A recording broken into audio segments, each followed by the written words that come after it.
Bismillahirrahmanirrahim. Assalamualaikum warahmatullahi wabarakatuh. Saya Zidan Kurniawan, NIM E1210079. Sini saya akan mempresentasikan mata kuliah Geografi Ekonomi Industri di bab 11 tentang Geografi Industri dan Susunan Ruang Industri, tentang aglomerasi ruang industri. Aglomerasi ruang industri adalah konsentrasi geografis kegiatan ekonomi. Istilah tersebut berawal dari ide Marshall tentang penghematan aglomerasi atau agglomeration economies. Aglomerasi industri pada awalnya disebut oleh Marshall dengan istilah localized industry atau industri yang terlokalisir. Industri ini terbentuk ketika sebuah industri memilih lokasi untuk kegiatan produksi yang memungkinkan dapat berlangsung dalam jangka panjang sehingga masyarakat akan banyak memperoleh keuntungan apabila mengikuti tindakan tersebut di daerah lokasi tersebut. Selama abad ke-20, pada Perang Dunia Kedua, perkembangan industri dimulai dari konsentrasi spasial industri di Eropa Tengah, Utara, dan Amerika Serikat, dan pada dekade selanjutnya menyebar ke wilayah negara yang lain. Proses penentuan lokasi industri berjalan dengan derajat inersi atau kelembaman tertentu. Konsentrasi pabrik manufaktur mengarah pada transformasi mendalam dari era yang bersangkutan. Sarana dan prasarana seperti transportasi, layanan, perumahan, dan lain sebagainya. Aglomerasi dibagi menjadi dua, yaitu aglomerasi yang dibentuk oleh ekonomi urbanisasi dan aglomerasi yang dibentuk dari ekonomi lokalisasi. Selanjutnya, aglomerasi industri di Indonesia. Di Indonesia, konsentrasi geografis industri yang berlangsung lebih dari 2 dekade terakhir. Pada tingkat nasional, dua pulau besar di Indonesia, yakni Pulau Jawa dan Sumatera, merupakan lokasi dari 90% usaha industri yang besar menengah. Aglomerasi industri ini juga dapat menjelaskan mengapa suatu wilayah ekonomi industri yang jenisnya sama lebih dari satu dan adanya kecenderungan bahwa kota-kota akan tumbuh dan berkembang di sekitar lokasi industri. Dalam konteks sejarah, perkembangan industri di Jawa bagian timur merupakan wilayah pertama di Indonesia yang mengalami dampak revolusi industri. Karena di daerah tersebut, terutama kota Surabaya, memiliki perubahan yang sangat strategis yang terhubung pada daerah pedalaman Sungai Brantas. Pada tahun 1830-an telah menjadi pusat industri gula di Pulau Jawa, dan pada tahun 1860-an penggilingan dan pemrosesan gula tidak hanya mendorong pertumbuhan industri gula menjadi semakin besar, tetapi juga memicu pertumbuhan industri penunjangnya.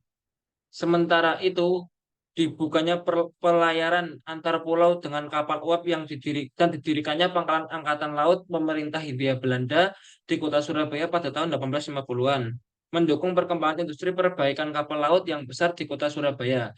Selain itu, industri berat lainnya yakni industri rel dan kereta api juga berkembang pesat.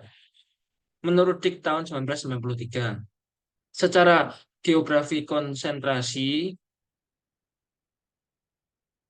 melihat terlihat tersebar di sepanjang koridor Jakarta-Bandung sehingga wilayah perkotaan Jabodetabek dan metropolitan Bandung hampir menyatu untuk membentuk suatu jaringan kota. Oleh karena itu, perkembangan aglomerasi di kutub Pulau Jawa ini membentuk sebuah jaringan kota network city yang menghubung aglomerasi di Jakarta Raya dan Bandung Raya sehingga menjadi satu kesatuan aglomerasi yang sangat besar.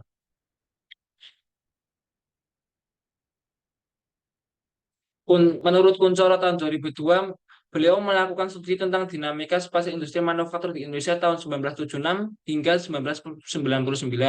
Beliau menyimpulkan bahwa telah terjadi disparitas konsentrasi lokasi industri di Indonesia. Pusat konsentrasi industri manufaktur Indonesia berlokasi di Pulau Jawa yang dengan konsentrasi yang membentuk pola dua kutub biopolar patren, yaitu di ujung Pulau Jawa yang meliputi Jabotabek atau Jakarta, Bogor, Tangerang, Bekasi, dan Bandung dan ujung timur Pulau Jawa yang berpusat di Surabaya. Selain itu terjadi konsentrasi aktivitas ekonomi industri di bagian utara Pulau Jawa. Selanjutnya, desentralisasi lokasi industri. Di wilayah tertentu dalam periode sejarah, khususnya dekade terakhir abad ke-20, keuntungan yang berasal dari konsentrasi lokasi industri dapat mengarah pada disekonomis. Hal ini pada gilirannya akan menimbulkan proses deaglomerasi atau pengurangan aglomerasi, di mana beberapa perusahaan terdorong untuk mencari lokasi di luar pusat industri yang padat. Berikut ada tiga penyebab utama terjadinya desentralisasi industri. Yang pertama, penemuan energi listrik. Dengan adanya energi listrik, tidak perlu lagi menempatkan usaha industri pabrik di dekat tambang batu bara atau di tepi sungai yang dapat dipasangi kincir listrik, kincir angin atau kincir air. Listrik dapat disuplai pada jarak ratusan mil dari stasiun pembangkit atau biasa disebut PLN. Pengembangan sarana transportasi. Oleh karena transportasi semakin lebih baik, pasar yang jauh dapat didekati oleh dan sumber bahan baku yang jauh dapat didatangkan. Biaya lebih tinggi di pusat industri yang lama, peningkatan biaya pusat industri.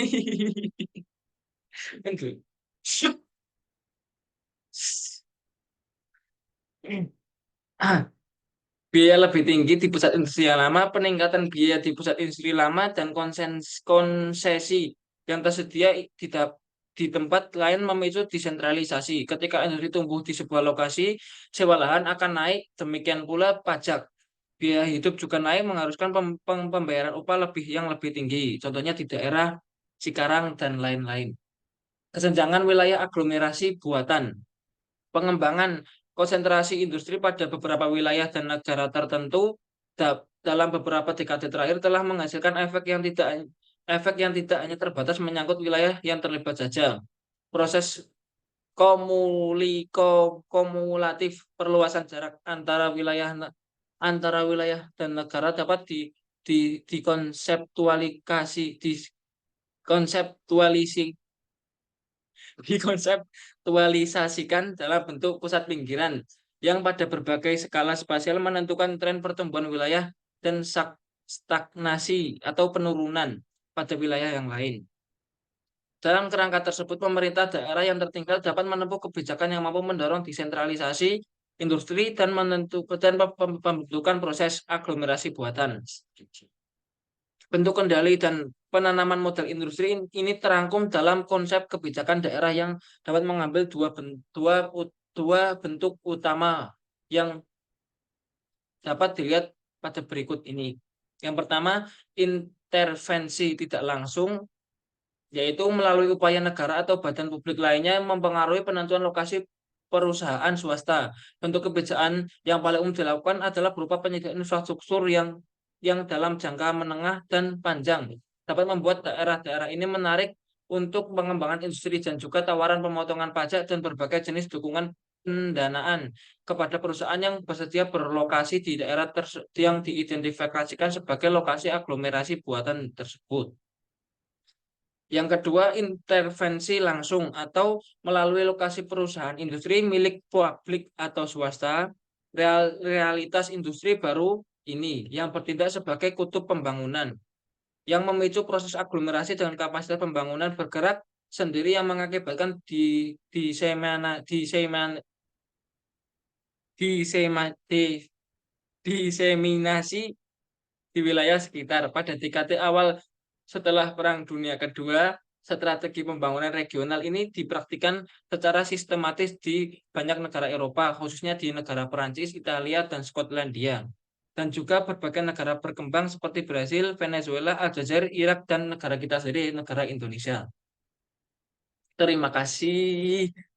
Mungkin cukup sekian presentasi dari saya. Bila ada salah dan kurangnya mohon maaf. Assalamualaikum warahmatullahi wabarakatuh.